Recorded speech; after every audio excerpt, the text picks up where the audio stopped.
de cérémonie aujourd'hui, adorer, louer le Seigneur, mais aussi bénir le mariage du pasteur Doxa et de maman Deborah.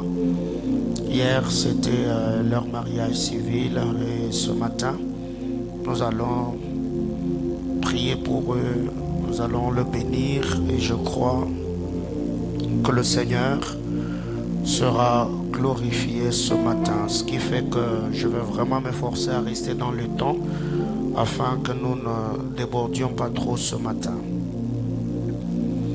Une fois de plus, shalom à l'esprit de chacun et nous saluons tous les internautes, que la paix de notre Seigneur Jésus-Christ vous soit multipliée par son Esprit Saint. De partout où vous nous suivez, que Dieu vous bénisse abondamment. Si seulement on peut partager le live, je crois que Dieu dans son amour va atteindre ses buts ce matin. Alors nous allons revenir une fois de plus sur le texte de Job chapitre 3 du verset 1er au verset 9. Job chapitre 3 du 1er au 9e verset. Merci. Job chapitre 3 du 1er au 9e verset. Vous êtes là? Lisons ensemble 1, 2, 3, go. Après cela, Job ouvrit la bouche et maudit les jours de sa naissance. Il prit la parole et dit: périssent les jours où je suis né et la nuit qui dit: un enfant mâle est conçu.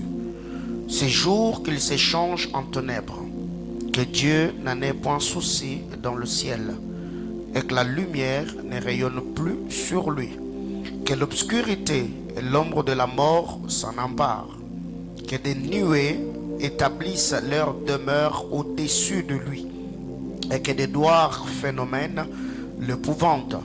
Cette nuit, que les ténèbres en fassent leur proie, qu'elles disparaissent de l'année, qu'elles ne soient plus comptées parmi le mois, que cette nuit devienne stérile, que l'allégresse en soit bannie, qu'elle soit maudite par ceux qui maudissent le jour, par ceux qui savent exciter le Léviathan, que les étoiles de son crépuscule s'obscurcissent, qu'elle attende en vain la lumière et qu'elle ne voit point le paupière de l'aurore. Parole du Seigneur. Je nous prie de reprendre nos places. On acclame le Seigneur et nous recevons le pasteur Jonathan Mouzadi, qui est le pasteur du centre missionnaire Manaïm Kasumbalé. Ça, il n'est pas présenté dans la maison. Pasteur, soyez bénis et bon culte ce matin. Nous recevons également le berger Marcelo, nous le recevons. Berger, merci beaucoup. Il était avec nous ici et il est aujourd'hui parmi le bras droit du pasteur Jonathan. Ils font un travail, un très bon travail à Kasumbalesa. Alors, par la grâce du Seigneur, comme j'étais en train de le dire, ce matin, je m'efforcerai à ne pas être très long dans mon message, parce qu'aujourd'hui nous sommes là pas seulement pour adorer, pour louer, pour célébrer le Seigneur, mais aussi pour accompagner le pasteur Doxa et maman pasteur Deborah. La semaine, nous étions là. Aujourd'hui, c'est le deuxième dimanche du mois et la première semaine, notre culte de sanctification, nous avons partagé la parole du Seigneur. Il y a beaucoup de vérités qui ont été dites du haut de cet autel. Et le mercredi, le vendredi, nous avons parlé de l'impact ou le monde des songes. Plusieurs personnes qui ont pris part au culte du mercredi et le vendredi, plusieurs étaient bénis. Si vous n'étiez pas là, je vous recommande cet enseignement. Vous pouvez aller sur Facebook, vous pouvez voir l'équipe de la presse et prendre le message. C'est un enseignement très bénissant. Alors, comme nous l'avons dit, depuis le début de ce mois, nous sommes en train de parler sur le nuit stérile. Nous sommes en train de parler sur le nuit stérile. Eh ben, après avoir enseigné au mois de juillet sur l'éveil de la nuit. Et ce matin, alors que je suis en train de prier, j'ai eu un très grand fardeau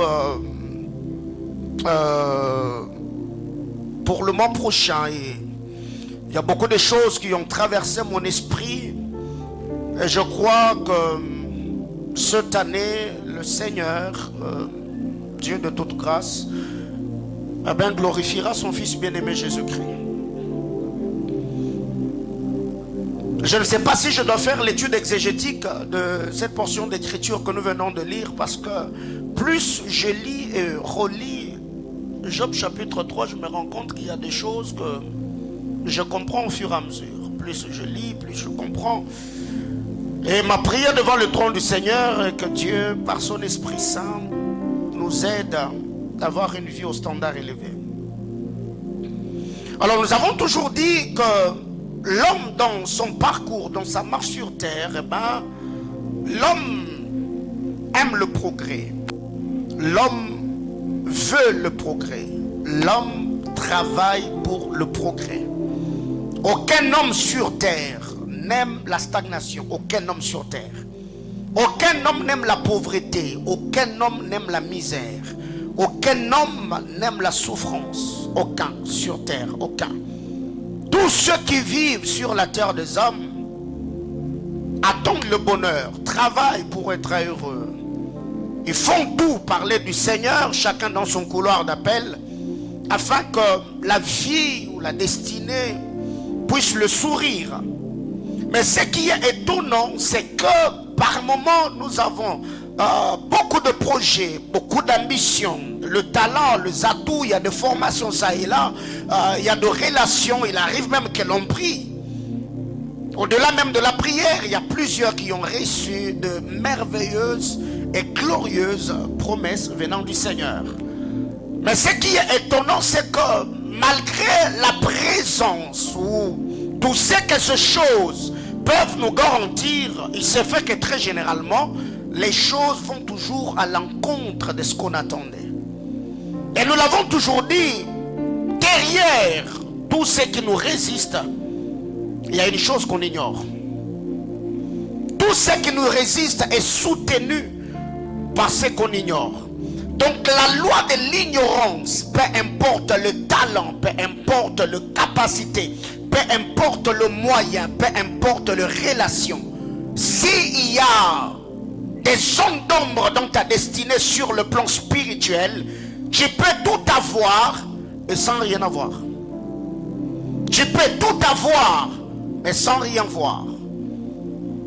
Car en lisant la parole du Seigneur, nous avons fini par comprendre. C'est lorsque le frère Pierre est en train de nous dire dans son épître, le frère Pierre nous dit, tout ce qui contribue à la vie et à la piété, eh bien, nous l'avons au moyen de la connaissance. La connaissance de la parole de Dieu, la connaissance des anges et des leurs, la connaissance de vérité spirituelle. Tout ce qui contribue à la vie et à la piété, nous l'avons au moyen de la connaissance. Donc si tu vois jusqu'au-là que dans d'autres domaines de ta vie, à un moment, les choses ont commencé à basculer. Tu vois le calendrier ou le programme que tu avais de ta vie, les choses commençaient à être désorientées quelque part. Dis-toi, dans le monde spirituel, il y a quelque chose qui ne va pas. Parce que c'est anormal. S'il s'est fait que pendant la saison de pluie, la pluie ne tombe pas, la première des choses, il faut se questionner. Parce que c'est la saison. Quand c'est la saison pluvieuse, qu'on le veuille ou non, la pluie va pleuvoir. Mais si dans ta saison, le ciel se ferme, c'est qu'il y a un Élie quelque part qui a libéré un degré dans les sphères spirituelles, qui a permis à ce que, qui a plutôt bloqué le ciel afin que la rosée ne tombe pas. Une autre vérité, c'est que ce qui nous résiste, soutenu par ce qui nous dépasse en force, en puissance et en autorité.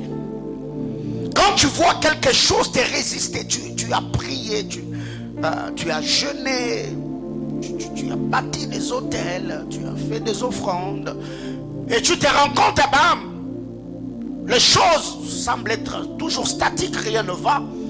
Dis-toi que quelque part, ce n'est plus question de prier, ce n'est plus question de jeûner, c'est qu'il est maintenant question d'aller force contre force. Parce qu'il y a des choses, par moment où tu as vraiment prié, tu sens que maintenant là j'ai besoin d'un poids supérieur. C'est ce que Balak a fait. Il a vu que Israël était une armée très forte, et surtout avec tout ce que Dieu a fait parmi les Égyptiens. Il a appelé un allié, il a dit viens, associe-toi à moi. Il a appelé le roi de Moab, il a appelé Balaam.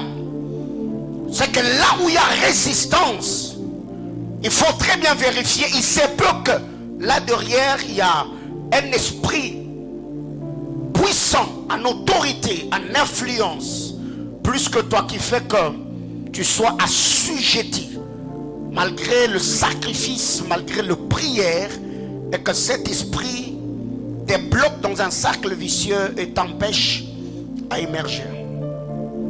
Et notre vérité, c'est que la résistance peut être soutenue par ce que nous n'avons pas fait ou par ce que nous faisons mal. Car nous l'avons toujours dit, vaut mieux ne pas connaître que mal connaître. Parce que celui qui ne connaît pas, il se battra pour chercher la connaissance ou la lumière. Mais celui qui connaît mal, il ne verra pas la lumière parce qu'il prétend déjà connaître. Et c'est son ignorance qui va le bloquer davantage pour qu'il ne voie pas la lumière. Donc dans ta vie, tu peux vivre la résistance de par ce que tu n'as pas encore fait ou ce que tu fais mal. Même en lisant la parole de Dieu, la Bible déclare, vous priez et vous ne recevez pas. Pas parce que vous ne priez pas, vous priez mal. Ça veut dire ce que vous faites comme prière va à l'encontre de ce que Dieu attend de vous. Alors il y a des gens jusque-là, nous avons récemment, je ne sais pas si c'est cette année ou l'année passée, il y a une chanson qui a fait le buzz sur les réseaux sociaux, Nini Tosalité. Non, jusque-là, Tosano et l'autre. On n'a encore rien fait jusque-là. Alors très généralement, j'ai vu beaucoup de jeunes en train de râler sur les nets. Oh non, Nini Tosalité. Non, mais écoutez, finir les études, cela ne veut pas dire que tu as déjà tout fait.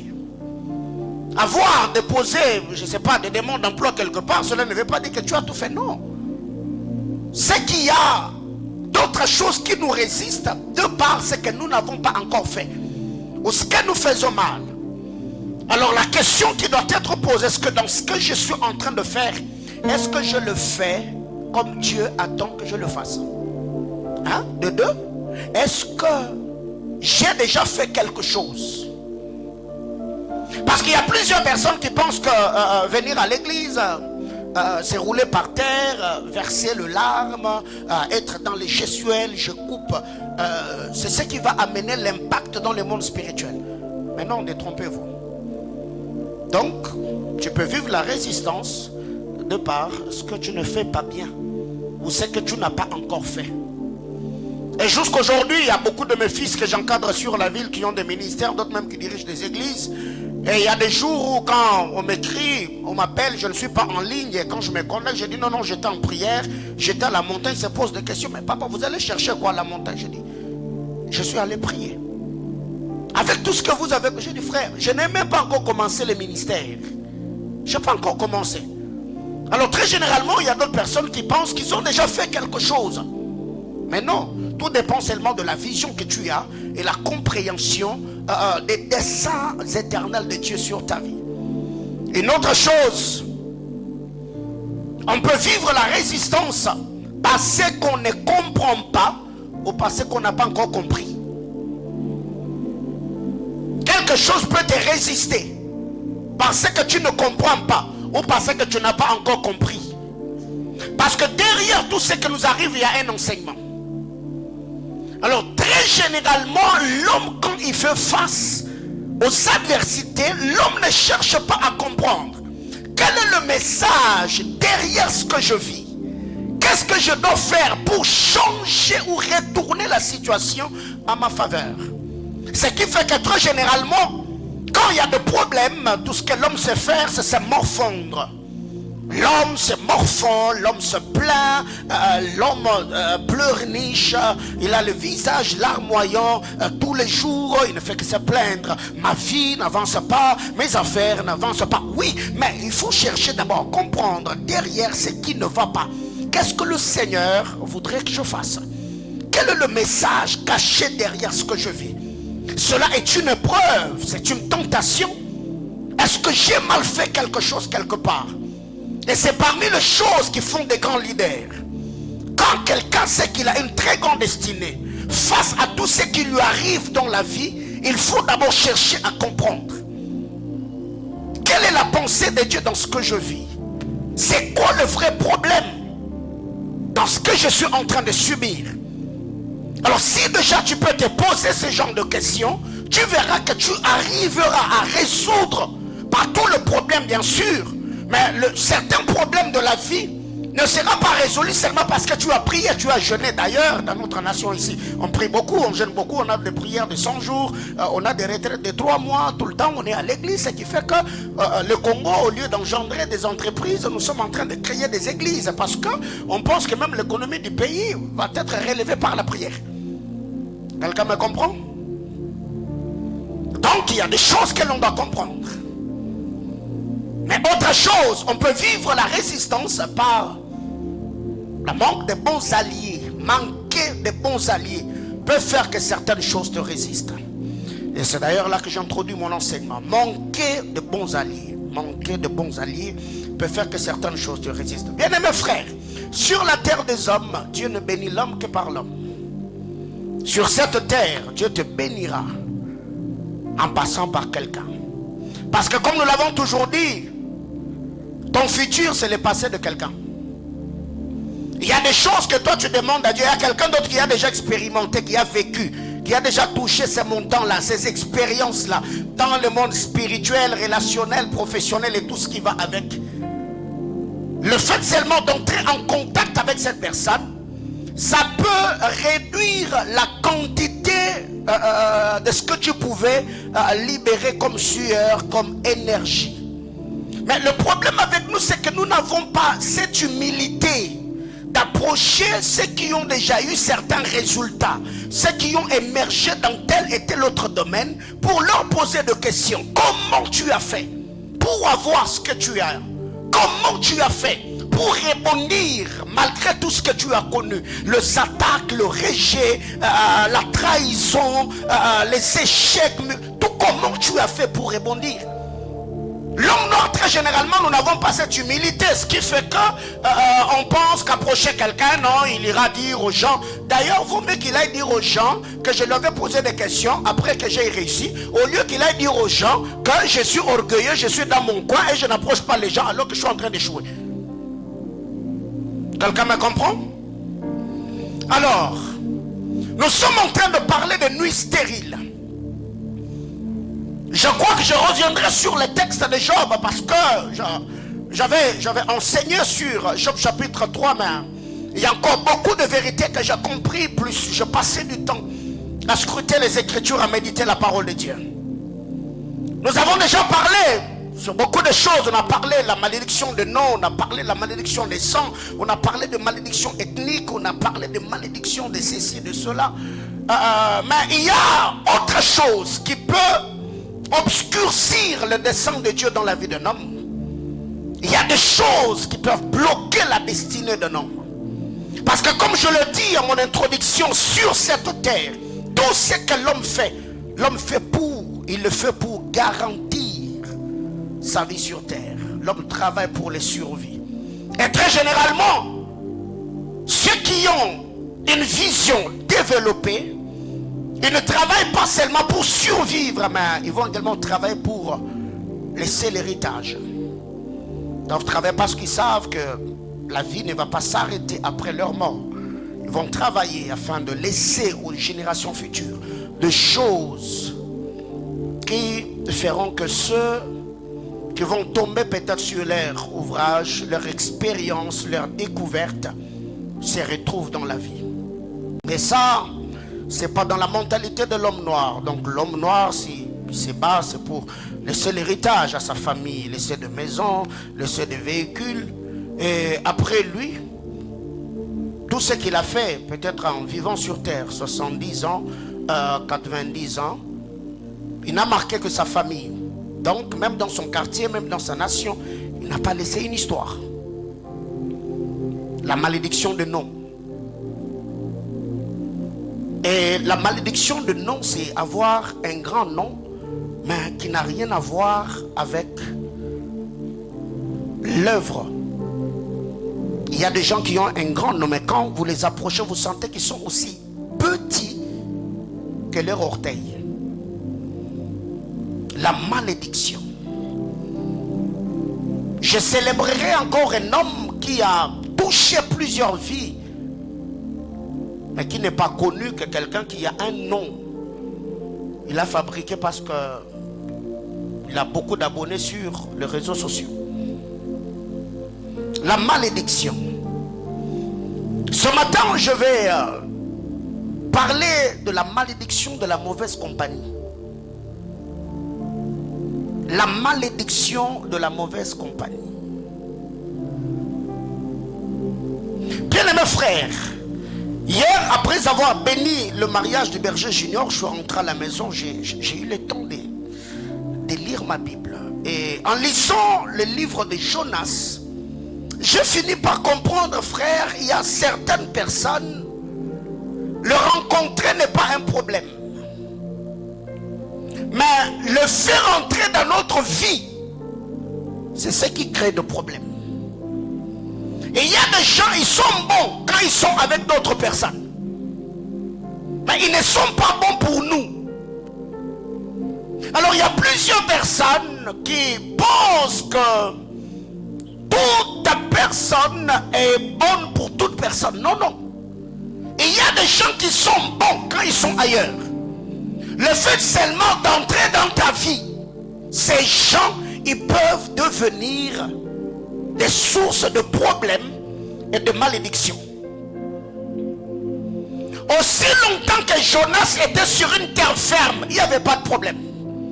Le problème de Jonas a commencé quand Jonas a quitté cette terre ferme. Il est entré dans une barque et là le problème commence. Et vous verrez que tous ces gens-là, quand ils ont quitté leur maison, ils avaient leur capital, ils sont allés, ils ont fait des achats, ils sont embarqués, et je crois que tout était déjà très bien planifié, mais ils ne savaient pas qu'en mettant la marchandise dans ce bateau, il y a également quelqu'un qui était entré dans le bateau avec la poisse pour les amener dans la pauvreté. Jonas chapitre 1er, du verset 1er au verset 7. C'est là qu'il y a cette histoire. Alors il faut savoir, parlons des nuits stériles. Nous avons dit, les nuits ne sont pas seulement des nuits proprement dit, ce sont des saisons, des temps, des périodes, des dispensations où nous dégageons beaucoup, nous fournissons beaucoup d'efforts, mais nous n'avons pas de résultats escomptés. Un temps où tu travailles beaucoup, tu donnes beaucoup, quand tu regardes l'énergie que tu dépenses et le résultat que tu as, c'est paradoxal. Et il y a des gens comme ça, année après année. Et ton pasteur, dans la réception pastorale là-bas, il y a des gens qui entrent dans mon bureau, ils se plaignent. Pasteur, j'ai beaucoup travaillé, j'ai beaucoup fait, les résultats que j'ai n'est pas satisfaisant. Il y a même des gens qui ont eu à démissionner en disant, vaut mieux d'ailleurs que je reste à la maison tout en sachant que je ne touche rien parce que je ne fais rien, que sortir tout le matin pour ne rien gagner. Et ce qui est vrai, ce qui est à retenir, ce qu'il faut savoir, que la stérilité dont il est question, parlant de nuit stérile, peut être une forme de souffrance ou une épreuve dans la vie d'un homme. Et parlons de souffrance, premièrement, une souffrance qui vient de Dieu n'est pas une souffrance, c'est une épreuve. C'est une épreuve. Dieu peut t'éprouver. Jacques chapitre 5, le verset 11. On nous parle de l'histoire de Job. Une souffrance qui vient du Seigneur, c'est pas une souffrance, c'est une épreuve. Dieu est en train de t'éprouver. Et dans dans cette épreuve, le Seigneur sera en train de t'éprouver juste pour voir jusqu'où tu es prêt à t'attacher à lui, jusqu'où tu es prêt à soumettre ton âme à sa parole, jusqu'où tu es prêt à aller. Et c'est ce qui est d'ailleurs arrivé dans la vie d'Abraham. Le Seigneur lui a dit, prends ton fils, ton unique, c'est lui que tu... Isaac, va à la montagne que je t'indiquerai. Bien-aimé frère, ce qui est étonnant dans cette histoire, c'est quand il s'agit d'Isaac, Dieu est précis. Mais quand il s'agit de la montagne, Dieu dit la montagne que je t'indiquerai. Donc, le Seigneur peut venir aujourd'hui, il te parle avec beaucoup de détails. Tu vois, tu t'appelles. Mais quand il s'agit de la chose que le Seigneur va faire, le Seigneur te dit, reste calme, je suis ton Dieu. Ah, et là d'ailleurs, il y a des prophètes qu'on attaque. Non, vous voyez, vous venez seulement comme ça. Oh papa, Dieu l'a fait dans la vie d'Abraham, n'est-ce pas? Il a dit à Abraham, ton unique, ton fils, c'est lui que tu aimes, Isaac. Précision. Mais parle-moi aussi, précise aussi sur la montagne que je t'indiquerai. Donc, tu t'appelles tel, tu es né en telle date, ta famille s'appelle tel, papa. Et comme Claude, je te dis, le Seigneur m'a dit ce problème-là, il va le résoudre. Quel problème? Je ne sais pas. Oh, il l'a fait, n'est-ce pas? Non, mais ne tombons pas dans cela. Il faut prier, il faut orienter. Alors ici, je suis en train de dire ce que nous devons comprendre dans cette histoire, c'est que quand c'est une souffrance qui vient du Seigneur, c'est une épreuve. Si ça vient de Satan, c'est une tentation. Quand c'est Dieu, Dieu nous éprouve. Dieu n'est tente personne, la Bible déclare, Dieu n'est tente personne, parce que lui-même n'est pas tenté par le mal. Quand c'est le Seigneur, la souffrance qui vient du Seigneur, c'est une épreuve. Quand c'est Satan, là c'est une tentation. Job chapitre 1er. Vous pouvez lire l'histoire de Job. Là c'est Satan qui était là. Dieu était d'un côté, Satan était d'un côté. Donc là nous voyons quand Satan vient avec une souffrance, là c'est une tentation. Il nous oppresse, il y a l'oppression. Il nous met cette pression afin que nous puissions lâcher prise et que nous puissions abandonner Dieu. Mais il y a aussi des souffrances qui nous arrivent par la désobéissance de parents. Les parents ont désobéi et c'est nous maintenant qui payons le pot cassé. Lamentation chapitre 5, le verset 7. La Bible déclare, nos pères ont péché et ne sont plus, et c'est nous qui portons la peine de leur péché. Nos pères ont péché et ne sont plus, mais c'est nous qui portons la peine de leur péché. N'est-il pas écrit dans Ézéchiel 37? Vous, les pères, ont mangé le raisin vert et les dents des enfants ont été agacées. Donc, il y a d'autres souffrances que nous rencontrons dans notre vie parce que les parents ont désobéi, parce que les parents ont brisé l'alliance, parce que les parents se sont révoltés ou rébellés contre le Seigneur. Il y a aussi des souffrances qui nous arrivent. Et ces choses peuvent venir ou provenir de ceux qui sont dans notre environnement. Et ça, je l'appelle la persécution. On peut être persécuté par ceux qui sont autour de nous. Et cette persécution, cette souffrance peut être émotionnelle, sentimentale, souffrance de l'âme. 1 Samuel chapitre 1er, le verset 6. La Bible déclare toutes les fois où Anne devait aller au temple pour adorer le Seigneur, Pénina l'a mortifié. Pénina l'a prodigué de mortification pour pousser Anne à se fâcher ou s'irriter contre l'Éternel. Une persécution émotionnelle. Imaginez-vous une femme qui a déjà apprêté ses effets. Elle doit aller au temple pour chercher le Seigneur. Et Pénina arrive. Elle commence à te mortifier. D'ailleurs, yo ekomba obotate. Toi tu es toujours comme ça. Moi je m'obima mela milangi. Malgré ta beauté, yo ka beauté, ma beauté c'est la ratée. Yo ka crayon et yo ka make-up. Tu vois même l'onction que tu avais d'aller chercher Dieu au temple là. Directement, l'onction de la prière va partir. Directement, tu vas penser que Dieu est injuste. Directement, tu vas regarder autour de toi d'autres personnes qui prient même pas comme toi, qui jeûnent pas comme toi, qui se sanctifient pas comme toi, et tu vas te dire mais au finish, pourquoi je vais aller prier? Et il y a des gens comme ça dans notre environnement. Par moment C'est dans les luxes, en voulant se faire important, ils nous mortifient, ils nous blessent.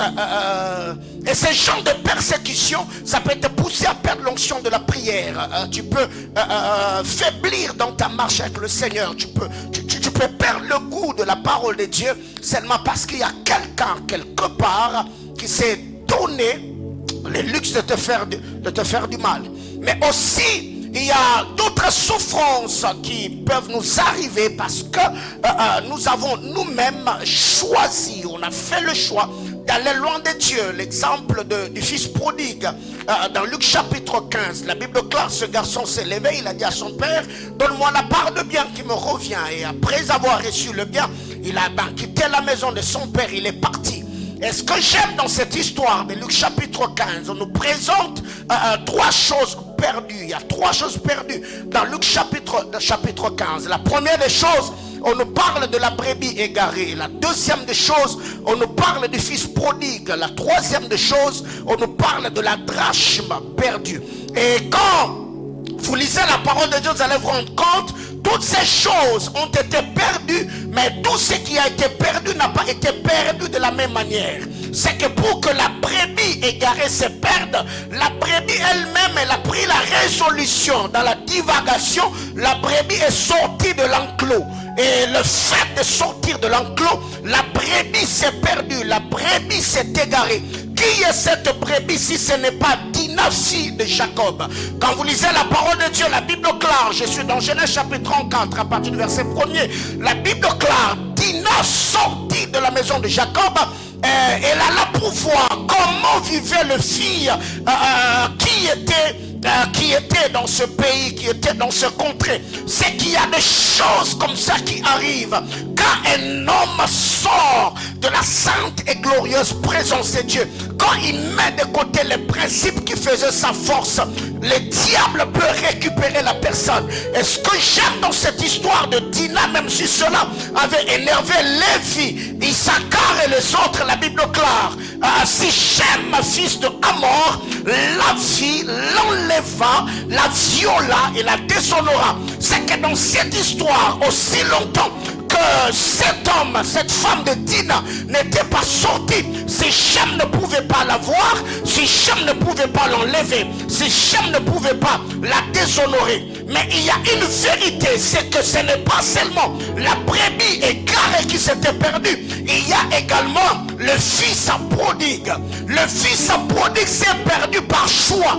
C'est lui qui a fait le choix de sortir de la maison de son père. Il a quitté la maison de son père. Il est allé dans un pays lointain où il a dépensé tout ce que son père lui avait donné. Qui est ce fils prodigue si ce n'est pas Judas? Je suis dans le livre de Genèse chapitre 38.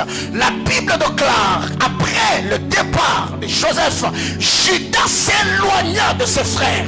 Quand Judas s'est éloigné de ses frères, Judas a perdu l'anneau, Judas a perdu le cordon, Judas a perdu le bâton. Aussi longtemps que Judas était dans la maison de Jacob, Judas avait ces choses. Il avait ces choses parce que Judas est le roi. Judas doit avoir le bâton. Judas doit avoir le sceptre. Il y a des choses que l'on peut garder dans notre vie, que quand on accepte de rester dans la présence de Dieu. Mais une chose, frère, le fils prodigue qui est parti ne partira pas toujours. C'est pourquoi Moïse, le prophète, quand il arrive, prophétiquement parlant, il prophétise en Judas. Judas sera ramené vers ses frères. J'étais en train de dire à quelqu'un, il y a des choses que tu as connues jusqu'ici. La louange est partie, la célébration est partie, la célébration est partie, l'exaltation est partie. À ma qualité de prophète de l'Éternel, je viens d'annoncer à quelqu'un, Judas va rentrer encore. Il y a des gens qui se posent des questions. Est-ce que le Seigneur peut encore me visiter? J'ai appris en disant, la Bible me dit ce qui a été. Oh my God.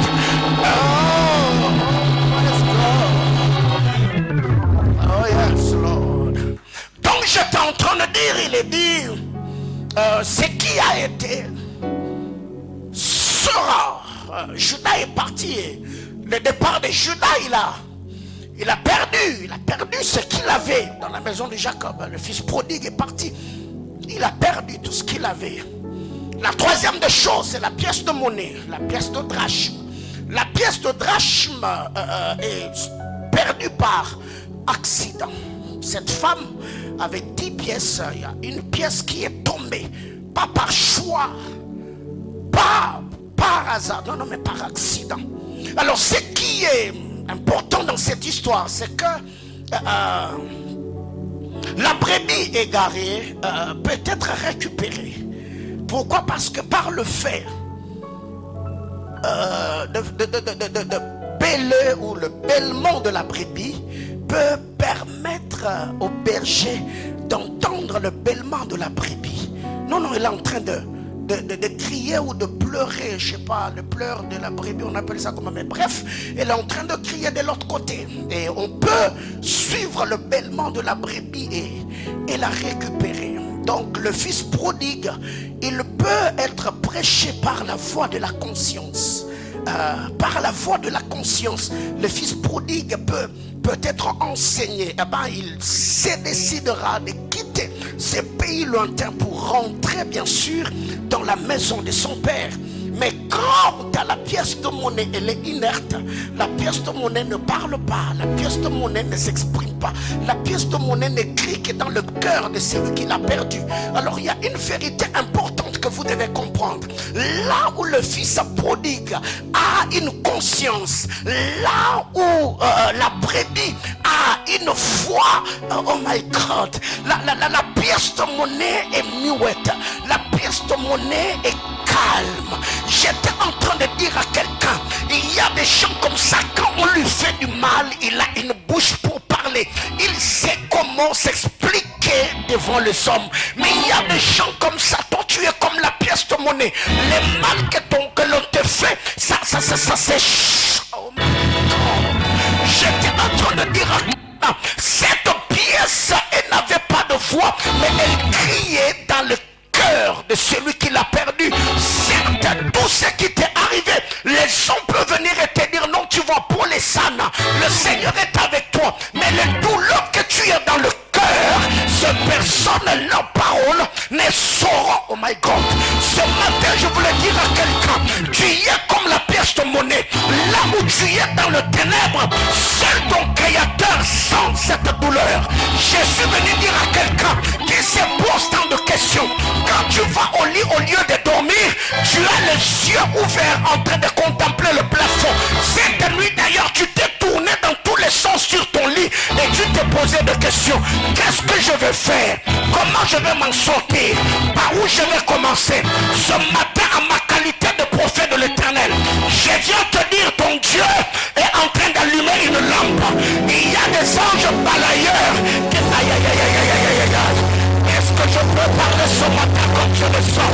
Il y a des choses comme ça que Dieu est en train de faire dans la vie de quelqu'un.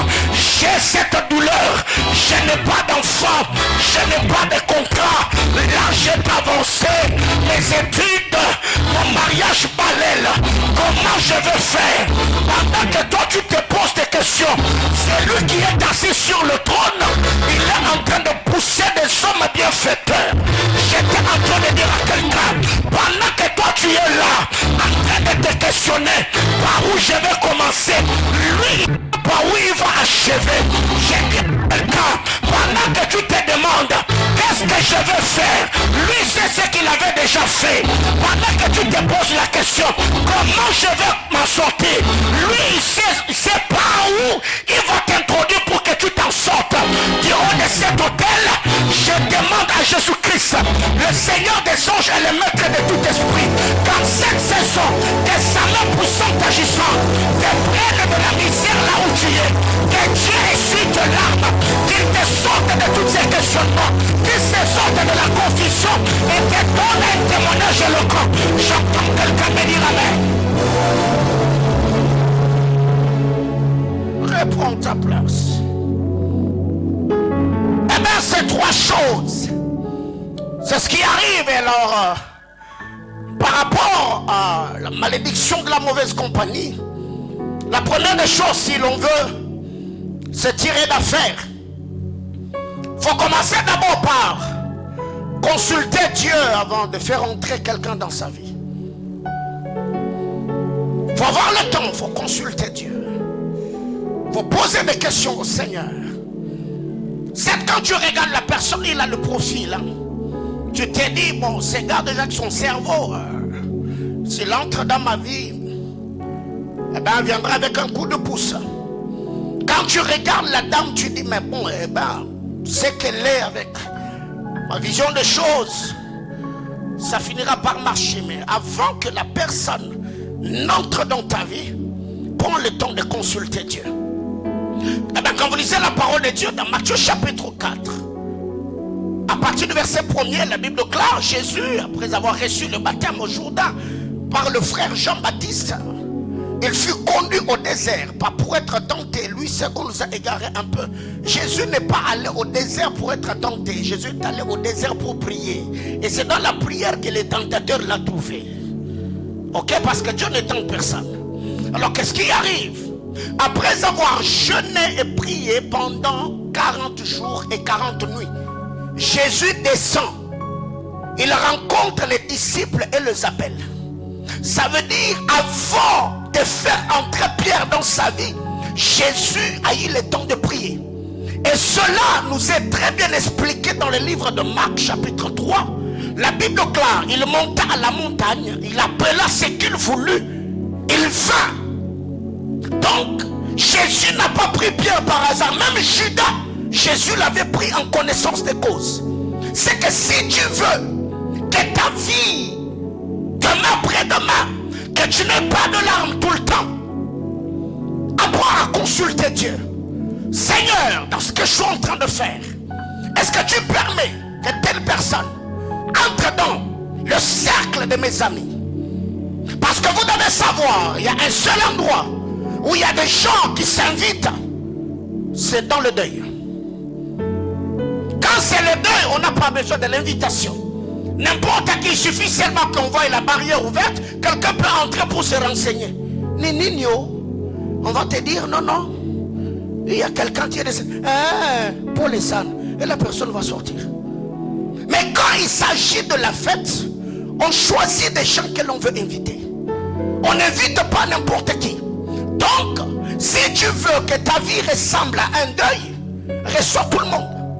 Mais si tu veux que ta vie soit une fête, sélectionne des gens qui doivent t'accompagner. Même Jésus, il n'allait pas prier à la montagne avec tout le monde. Il avait 70 disciples. Il donne un enseignement. Cet enseignement, c'était comme un tamisage. 58 sont partis. Il est resté avec 12. Dans les 12, il avait un cercle de 3. Ça veut dire le 9, il restait au bas de la montagne, excepté le 3. Pierre, Jean et Jacques, avec eux, ils montaient à la montagne pour prier. Parce que Jésus savait que dans ce genre de choses, si j'amène Matthieu est un intellectuel. Matthieu, Luc est un philosophe. Ils vont commencer à beaucoup philosopher. Alors que Pierre n'a pas un cerveau bien bâti. Pierre n'a qu'un cœur pour croire. C'était des pécheurs, des hommes qui pouvaient croire à la puissance de Dieu. Et Jésus connaissait bien cela. Donc vous devez savoir dans votre vie, n'accompagnez pas n'importe qui. Que n'importe qui ne vous accompagne. Ce qui fait qu'aujourd'hui, même parmi mes enfants, je ne partage pas quoi avec n'importe quoi avec n'importe qui. Non. Il y a des gens avec qui je parle spiritualité. Il y a des gens avec qui je parle projet. Il y a des gens avec qui je peux partager sur des choses intimes, des choses qui me préoccupent. Mais ils ne sont pas mes amis. Ce sont mes fils avec qui je partage. Parce que je sais que lui, si je lui dis telle chose, ça va rester entre moi et lui. Ça ne va pas sortir. Mais quelqu'un d'autre déjà, le fait de t'écrire sur WhatsApp, il panique. Alors si tu l'appelles et tu lui parles de quelque chose d'intime, pour lui, tu lui as fait grâce. Et il voudrait maintenant se faire important. Il ira dire à d'autres, tu sais, hier soir j'étais chez papa. Bon, on a vu ton bêta fort. Nin verbe sera que mère kind. Voyez-vous, c'est qu'il y a des gens comme ça. Alors dans ta vie, il faut apprendre à être sélectif. Il y a des gens avec qui tu peux parler seulement des histoires de la Bible. Il y a d'autres personnes, Tu peux leur parler de tes projets. Non, mon ami, j'ai fait une affaire. J'ai touché 30 000. Ils vont dire 30 000 seulement. Ah, mais toi, tu m'avais dit que tu devais toucher 70, non? Et les 40 000 est allé où? Et tu vois déjà, une telle personne va te donner l'impression qu'il veut que tu gagnes plus. Mais il y a des gens comme ça, tu l'amènes au restaurant. Tu achètes le poulet de 15 000. Oh, ben, je ne sais pas, de 15 $.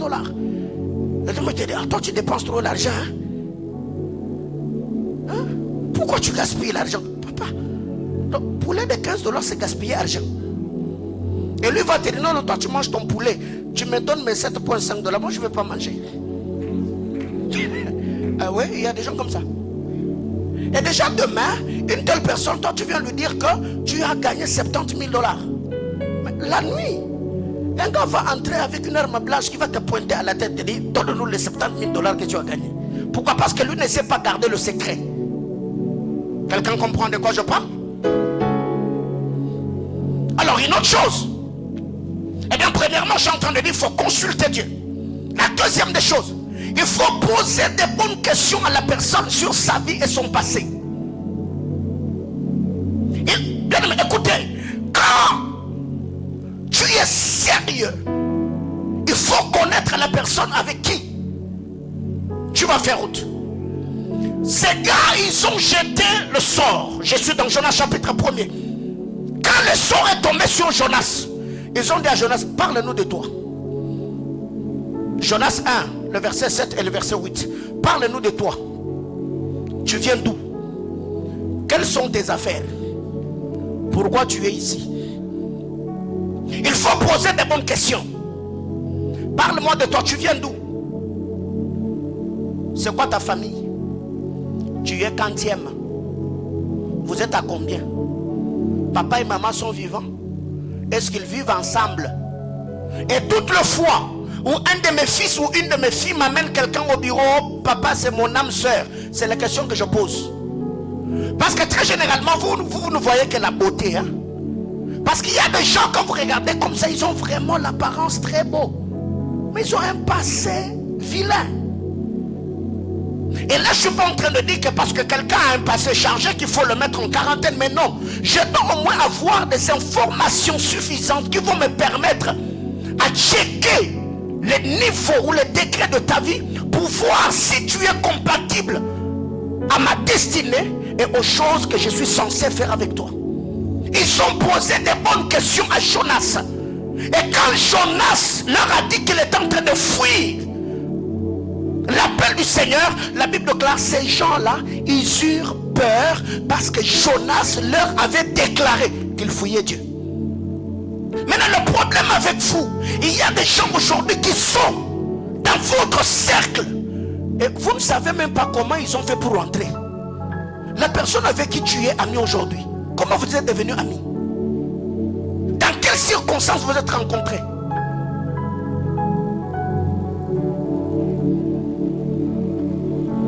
C'est des gens qui ne vont nulle part vont faire route avec ceux ou celui qu'ils ont rencontré nulle part.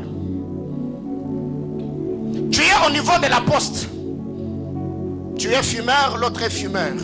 Toi tu n'as pas d'allumette ou de briquet. Tu lui dis, est-ce que tu peux? Et directement tu lui poses la question. Ah, tu vas où? Oh non, je vais à la Kenya. Moi aussi je vais à la Kenya. Bon, alors à la Kenya. Oui, il va à la Kenya. Est-ce que vous avez une même mission? Vous avez une même direction, une même itinéraire? Est-ce que vous avez les mêmes choses? Peut-être toi en allant à la Kenya, tu devais t'arrêter quelque part pour finir une histoire.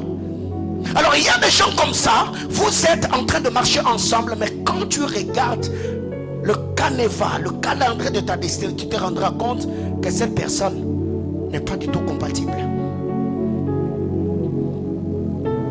Petit C.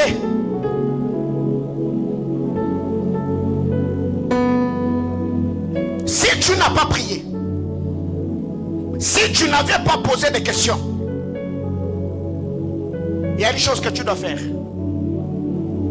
Il faut écouter ton instinct. Il faut écouter ton instinct, ça ne trompe jamais. Car quiconque est enfant de Dieu a une intuition prophétique développée. Mais il y a plusieurs personnes qui ont une intuition prophétique développée, mais eux-mêmes ne se rendent pas compte que Dieu leur parle souvent par les convictions du cœur. Depuis un temps, tu sens que tu as comme la flemme. Même quand cette personne te fixe rendez-vous, tu trouves toujours des raisons. Mais tant que tu n'as pas de problème avec lui, tu sens depuis un temps qu'il n'y a plus de feedback. Même quand vous vous rencontrez, vous n'avez presque rien à vous dire. Tu es devenu lourd. Même dans ton sommeil, tu les rêves bizarres.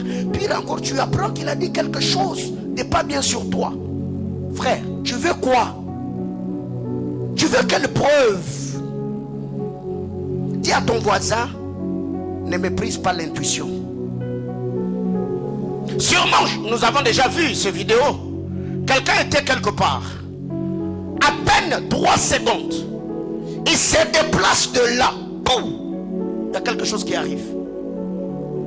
Comment c'est arrivé? Non, non. L'intuition. Dieu n'a pas voulu que tu sois atteint. Le Seigneur a seulement permis que tu fasses un pas pour que quelque chose arrive après toi. Et ça peut même arriver en plein culte. Tu es en train de prier, tu comprends que tu fais ça. La flèche, posez la question à David, non? Il était là en train de jouer. Il jouait. Saül, waouh, il lance le lance. Après, je ne sais pas par quel miracle, David a dit, bah, et que, c'est que, ils ont dit flèche, quoi. Si on bat tout le quoi, bino, ils ont dit, comme la yo, parce que, yo, on comprend. Dieu s'est déjà révélé à toi. Dieu t'a déjà parlé. Mais le problème avec toi, tu es tellement bon que certaines choses t'arrivent comme c'est en train d'arriver. La deuxième des choses, après la malédiction de la mauvaise compagnie, qui peut faire que le saison, le période, le temps de ta vie deviennent cauchemardesques. La deuxième des choses pour ce matin, c'est les malédictions environnementales ou encore les malédictions territoriales. Il y a des territoires, il y a d'environnements qui sont sous l'emprise de l'ennemi. Quand vous lisez la parole de Dieu dans les livres d'Apocalypse, la Bible déclare, je sais que là où tu habites, c'est là où est le trône de Satan. Environnement contrôlé par les démons et les puissances de ténèbres. Bien-aimés frères, plusieurs personnes savent que le Katanga n'est pas une province facile. Le Katanga, la ville que vous voyez ici, cette province n'est pas une province facile.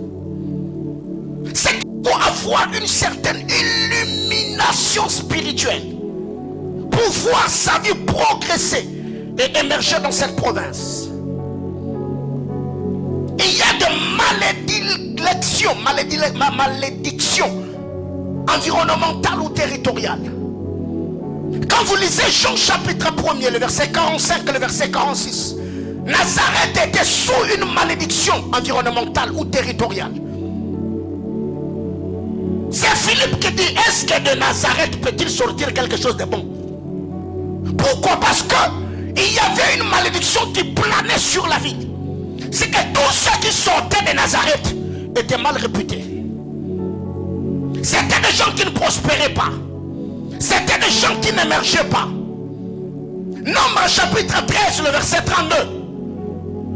Quand les enfants d'Israël parlent, ils sont dit à Moïse, nous sommes entrés dans le pays, dans la ville que tu nous as envoyé espionner. Tout ce que tu as dit c'est vrai, mais seulement il y a le fils d'Anak. La terre que nous avons vue, c'est une terre qui dévore ses habitants. Une terre qui dévore. Bien aimé, écoutez, il y a des terres qui ont la manie de saboter le sacrifice des hommes. Il y a des terres qui vomissent des destinées. Il y a des terres qui sabotent tes larmes. Tu y as pleuré, tu y as jeûné, tu y as prié, mais la terre te fait voir que nous, on ne t'accepte pas. On ne veut pas de toi ici. Sors. Il y a des villes comme ça. Tu y as fait tout ce que tu pouvais faire. tu sens que la ville est contre toi, des malédictions territoriales, des malédictions environnementales. C'est une terre qui dévore ses habitants. Vous êtes natifs de là, mais rien ne vous réussit. La terre ne vous donne pas la chance de réussir et de prospérer. Alors, que faudrait-il faire? Petit A, la première des choses, si tu es sur une malédiction environnementale, tu peux quitter la ville par l'ordre de l'Éternel. Si Dieu te dit quitte, il ne faut pas résister, il faut quitter. Parce que si tu restes là, tu vas souffrir encore et encore. Parce que quand vous lisez la parole de Dieu, Genèse 31, le verset 13, Dieu vient et dit ceci à Jacob: sors de ce pays, rentre au pays de ta naissance, sors. Tu as fait 20 ans, 14 ans tu as travaillé pour Léa, 14 ans, 7 ans tu as travaillé pour Rachel, 14 ans tu as travaillé pour tes deux femmes, 14 ans, papa, d'autant en Néni. Ou quelqu'un travaille 7 ans juste pour payer la dot d'une femme. Jacob a vu 14 ans de sa vie profiter à la banque. 6 ans, il a travaillé pour avoir un salaire. Et quand Dieu arrive, Dieu lui dit: cette terre n'était pas avantageuse. Sors par l'ordre de l'Éternel. Si tu sors par l'ordre de l'Éternel, Dieu qui t'a dit sors, il va t'accompagner. Mais si tu prends le risque de sortir comme Elimelech, la terre qui va t'accueillir va encore t'enfoncer. Quand vous lisez la parole de Dieu dans le livre de Ruth, Elimelech a fui la disette, la sécheresse qui était à Bethléem. Il est parti à Moab. Il a fui la faim. Il est allé rencontrer la mort. Mais là où lui a fui, comme Boaz n'avait pas reçu l'instruction de se déplacer, Boaz est resté là. Il est devenu un homme important. Il est devenu un homme riche. Bien-aimés frères, la vie est dure partout. Il y a des gens qui fuient le Congo. Ici, ils ne peuvent pas travailler dans une entreprise de gardiennage. Mais quand il va en Afrique du Sud, il va travailler là-bas pour qu'on lui paye 300 rendes, 400 ou 500 rendes le mois. Frère, et d'ailleurs tu es exposé à tout. Le froid, on peut venir même comme ça, t'abattre à bout portant. Mais quand c'est chez toi, on a notre orgueil africain, un autre orgueil congolais. Non, moi je ne peux pas faire ça. Non. Il y a des gens aujourd'hui, je l'ai dit en semaine, ces derniers temps, quel est le pays où plusieurs personnes sont en train de migrer? Hein? Le Canada. Tout le monde, c'est le Canada. Non, moi je vais aller au Canada. Papa, Canada peut être une terre stérile. Le fils des prophètes, 2 Rois chapitre 2, le verset 19. On dit à Élisée: regarde comme le voit mon Seigneur, le séjour de la ville est bon. Le pays est stérile parce que les eaux sont amères. Qu'est-ce que voulait dire? C'est que si tu viens ici, tu peux dormir, tu peux manger, tu peux boire, mais prospérer, il n'y a pas de prospérité parce que la terre est comment? Est stérile. Mais le séjour de la ville, c'est beau. Ça neige, tu mettras le manteau, ça va travailler la teinture, tu iras Tour Eiffel. Facebook là, les photos sur les statues tu vas mettre. Il y a des amis qui nous ont laissés à Kinshasa en 2012. Ils sont allés à Paris. Jusqu'aujourd'hui, ils n'ont ni femme, ni enfant, ni maison. Combien d'années? 11 ans. Il est toujours en train de courir derrière les documents. Pendant que lui a fait 11 ans. Moi, à 11 ans ici, je me suis marié. J'ai 3 enfants. Et ma vie est en train d'aller de l'avant. Bien-aimés frères, vous courez derrière le temps. Parce que nous l'avons toujours dit, avec Dieu on marche. Mais avec sa destinée on court. Je cours avec ma destinée parce que je n'ai pas de temps à perdre. Si tu sens que là où tu es, la ville est contre tout ce que tu fais, tu as tout fait, papa, il faut consulter Dieu. Seigneur, est-ce que tu me vois ici? Est-ce que tu me vois encore dans cette entreprise? Pour le mariage, tu portes ta croix jusqu'à Golgotha. Oh Seigneur, je vais te consulter. Est-ce que tu me vois dans ces mariages? Non, il ne faut pas prier. Il faut demander à Dieu. Seigneur, donne-moi la force de supporter jusqu'au bout.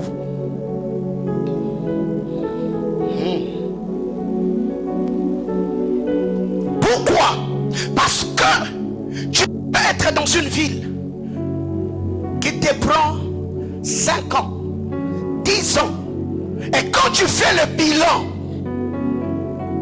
tu verras que tu as consommé 10 ans inutilement. Tu n'as rien fait. Et pourquoi beaucoup de gens ne se déplacent pas? Oh non, mes amis, je suis déjà habitué. La peur de l'inconnu.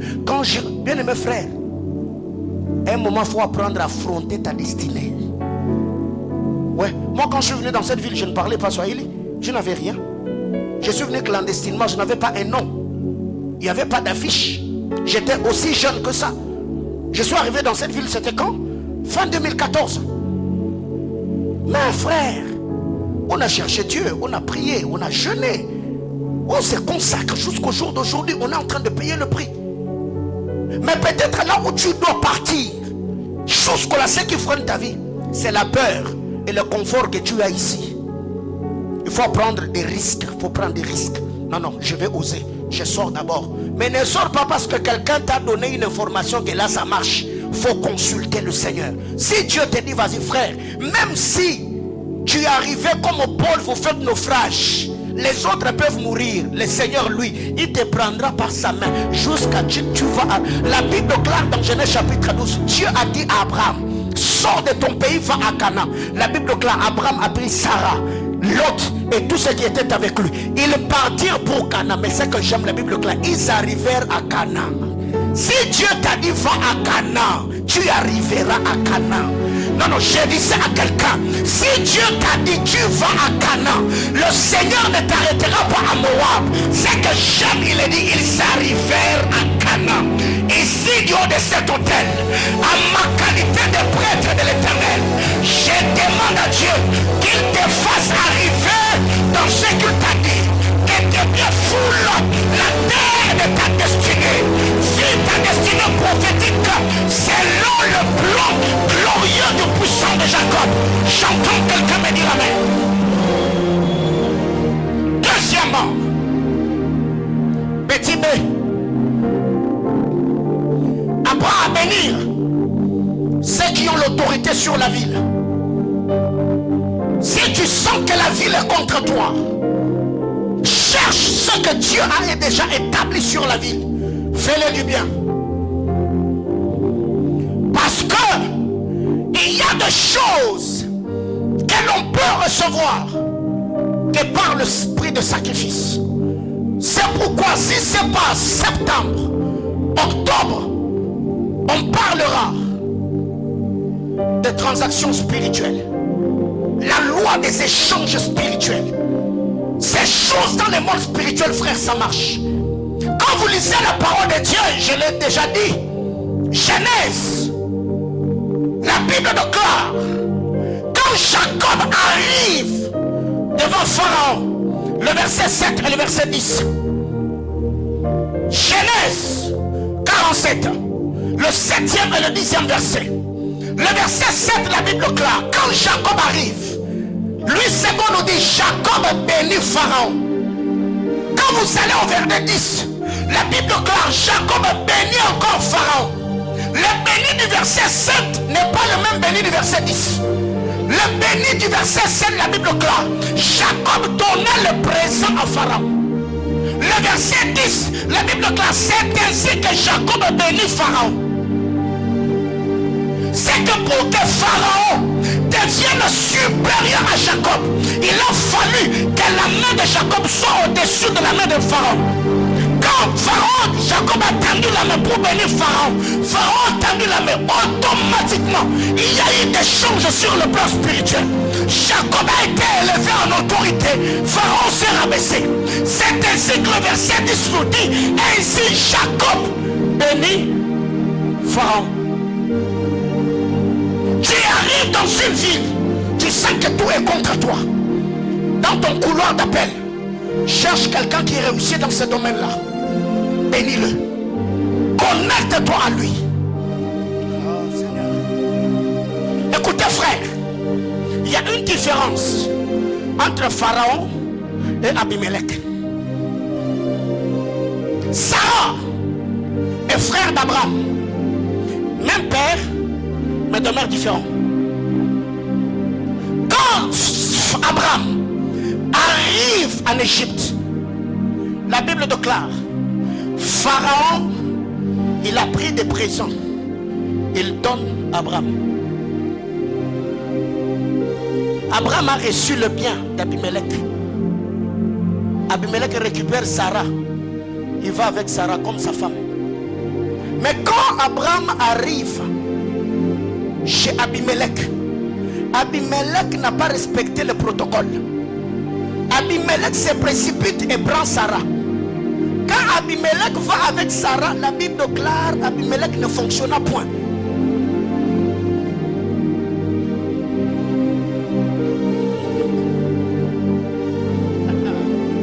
Qu'est-ce que je veux dire?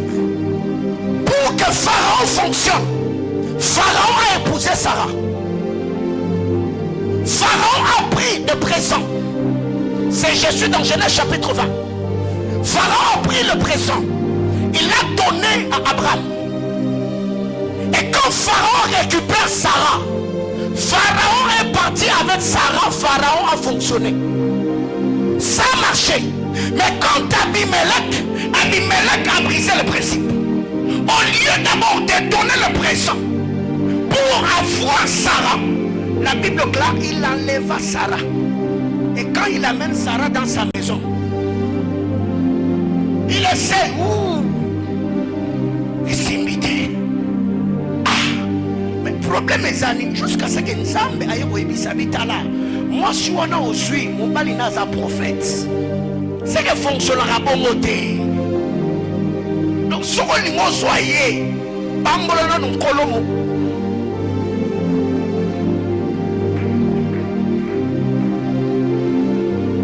Alors, Lubumbashi est une ville de quelqu'un.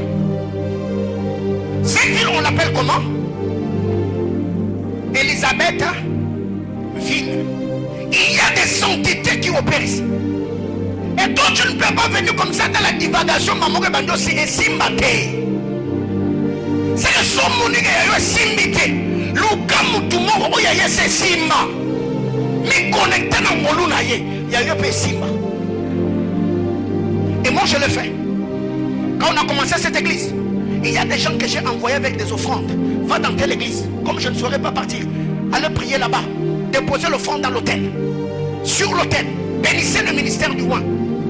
Et jusque-là, nous sommes en train de voir la manière dont le Seigneur est en train d'étendre sa main sur cette église. C'est que quand vous voulez que ça marche, Pharaon a pris la femme d'Abraham. Mais avant de prendre Sarah, Pharaon a pris d'abord le présent. Il a donné à Abraham. Et quand il part avec Sarah, ça marchait. Donc Sarah était connue par Pharaon. C'est ce que la Bible déclare. Quand Pharaon est allé avec Sarah, il est parti avec Sarah comme sa femme. Mais quand Abimelech récupère Sarah, et Simba te pensa, la Bible déclare Dieu l'avait frappé. Donc ce qui a eu ce Simba, est-ce que tu as respecté les principes? La ville là où tu es, la ville a des maîtres. Le marché où tu travailles, l'entreprise où tu es entré, le couloir, les business que tu fais, il y a d'autres personnes qui ont bâti des hôtels. Ils ont versé des sangs. Ils ont fait des incantations pour que les choses marchent. Maintenant, toi, tu entres comme ça.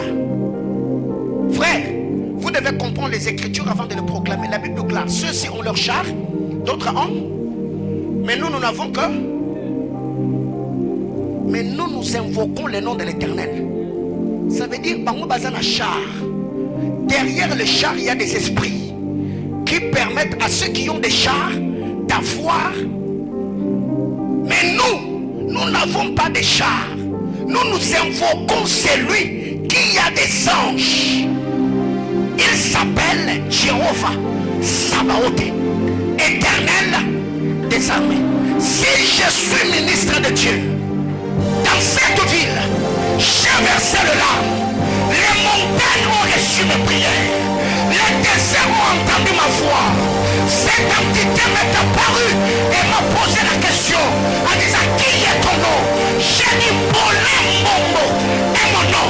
Si c'est ton nom est connu dans la sphère spirituelle du Katanga, j'ai pris que la terre de Lubumbashi se réunit et libère les richesses dont tu as besoin. Si vous allez à Kinshasa, j'ai laissé de traces dans des montagnes, dans des déserts. J'ai pris au nom de Jésus. Jésus est l'esprit que Dieu a élevé dans ma génération. J'ai pris que le Dieu d'Alliance, le Dieu d'Abraham, le d'Isaac, le Dieu d'Israël, qu'il étende sa main sur ta vie et te donne des résultats exponentiels. J'entends quelqu'un me dire yes. Reprends ta place. Donc quand tu arrives là, tu sais que yo simbate. Tala nzinga na yo. Ezana mutumoko. Parmi bato yo yebi na ville wana. Esprit na yo kwa attester. Ko pangola. Osuka ke loko yo pesi. Afongole lolola. Alléluia. Et d'ailleurs, je suis un exemple pour toi. On a commencé avec toi dans beaucoup d'adversités. Insultes, rejet, attaques médiatiques, mauvaise campagne. Comment tu as fait pour nous maintenir? Aujourd'hui, il est là, il dirige l'extension de Kasumbalesa. Donc ça s'est marié aujourd'hui, il dirige l'église de Kolwezi. Sans pour autant parler de d'autres extensions qui sont en gestation. Comment on a fait? Bien-aimés frères, Dieu m'a oint. Le Seigneur m'a mandaté. Sur ma vie repose une dotation céleste afin de t'introduire dans ta destinée. Décret ou de force, si dans cette ville le Seigneur m'est apparu et m'a dit je fais de toi une lampe pour ta génération, j'ai pris au nom de Jésus. De la même manière qu'au temps de Jean-Baptiste, Jésus a dit que vous avez voulu fuir et profiter de la lumière des champs. J'ai pris là où les ténèbres avaient envahi ta vie, j'ai pris que ma lumière t'éclaire. La lumière que je porte, je l'ai reçue du puissant de Jacob, qui est la lumière véritable, le soleil levant. J'ai pris que le Jésus-Christ, le Dieu de mes apparitions, te bénisse et te donne au-delà de tes attentes. J'entends quelqu'un me dire amen. Il me l'a dit. Alors,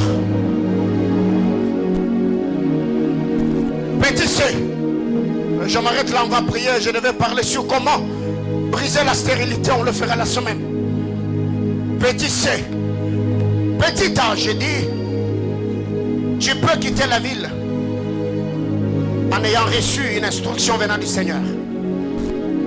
Petit B, j'ai dit, tu peux te connecter à la grâce de celui qui a déjà réussi dans ce domaine-là. 3, il faut prier pour assainir l'atmosphère de la vie.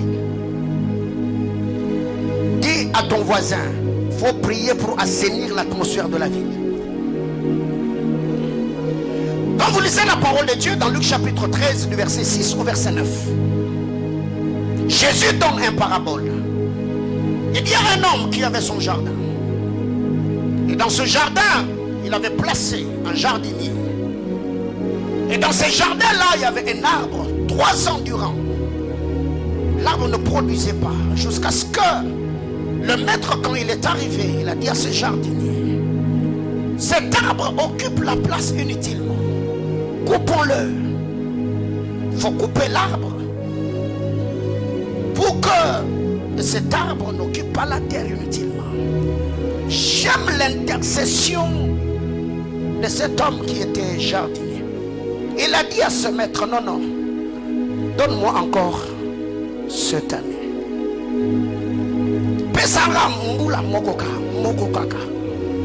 Je veux creuser tout autour.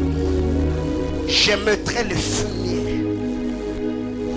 Elle peut être à l'année prochaine. Et au bout ce qui est beauté, on en a au kata. Tala, nzete wana elona makisikate na katia elanga wana. Nzete anezakika wana. Mais le problème est ça que intercession ya mukolo ya jardinier wana. Et yaki parce que mukolo bilanga. Anga bakata nzete. Oli misaka minute mo muge pono ke fono lo bonga na lingala po ile kabia. So yo yo lingala te je crois au interprétation pas voisin. Nzete wana eyaki sikate na katiela ngango. Donc nzete wana ezaki kawana. Mais problème ezaka nzete wana baza ko soin na ngote. Ngula liboso nzete ba wana ba utala abotite muto akipagaye azate. Mbula mibale baninga msuba oti nzete wana yazaka wana. Batu baki parayete. Koki pena boki parangate me soni na botite na bongi bokata ngai. Mais l'on a sepeli na mwezake tata wana wazaki jardinier. Ebisi mkolo bilanga bite. Tikelanga ye. Problème eza nzete te problème des akinga. Na pesa kina nzete te biloko azaki na ngo besoin pour abota. Tala no bisa mutu moko azali awa. Aya aya aya. Nzete eza na ngo kawana. Mais problème eza de fumier ezaki na ngo. Materia eza na ngo. Na kati ya Bible fumier eza. Mais problème eza de tingela na kaka mbulu. Na timola kaka nzinga singa na ngo. Wabo pesa tala na bisa mutu moko azali awa. Dans la famille batali mwabite yazara boye finere na libosote abala ate abota ate na barenyo famille a contribuer ate opesaka nga biloko nazala na besoin na wote mais mbulo yo nazosenga mokolo elanga apesa nga yo je sens que tu es en train de me comprendre. Mon problème est ça. Problème est ça. Problème est ça que bato makayo mona bangote azwa soin ya kocha yo na milieu oyo et ko permettre yo pe.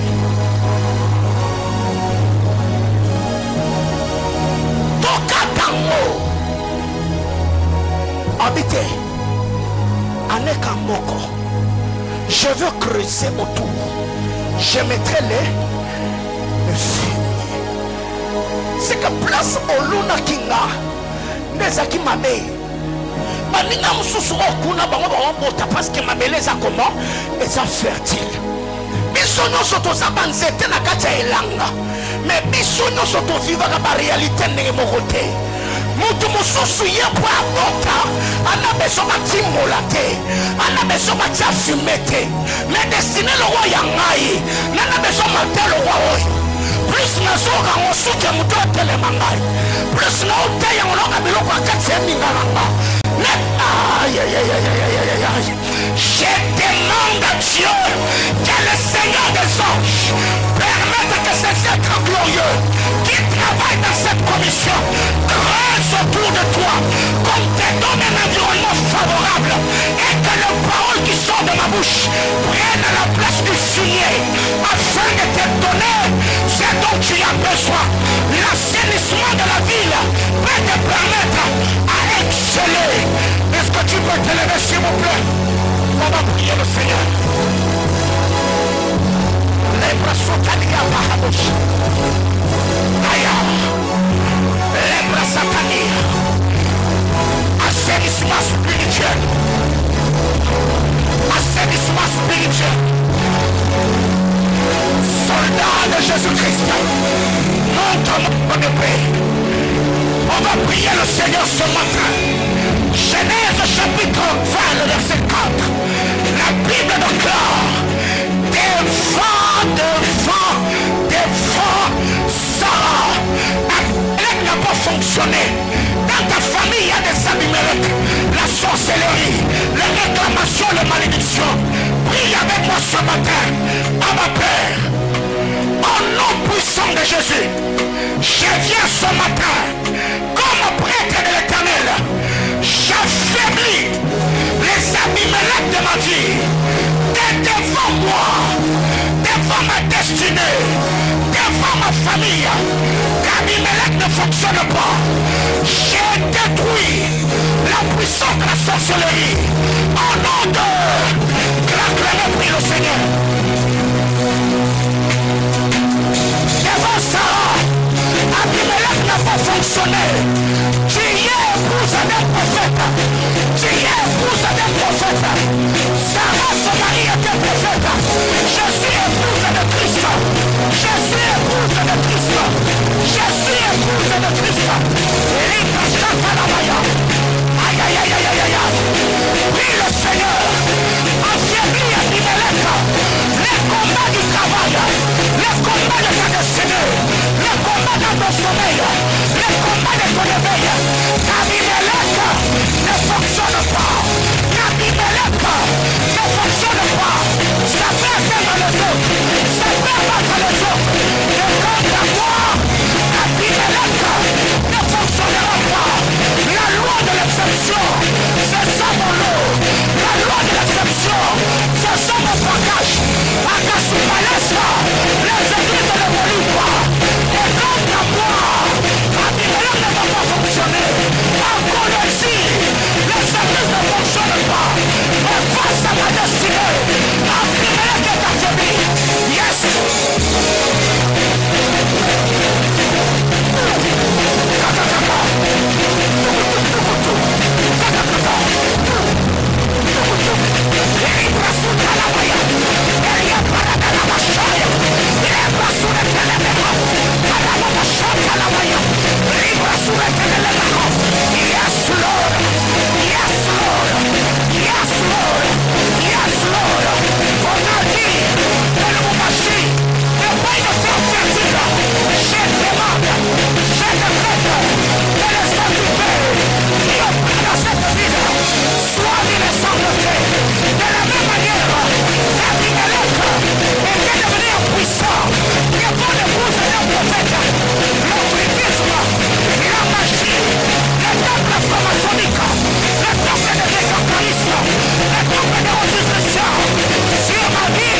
pas de stérilité, mes ennemis.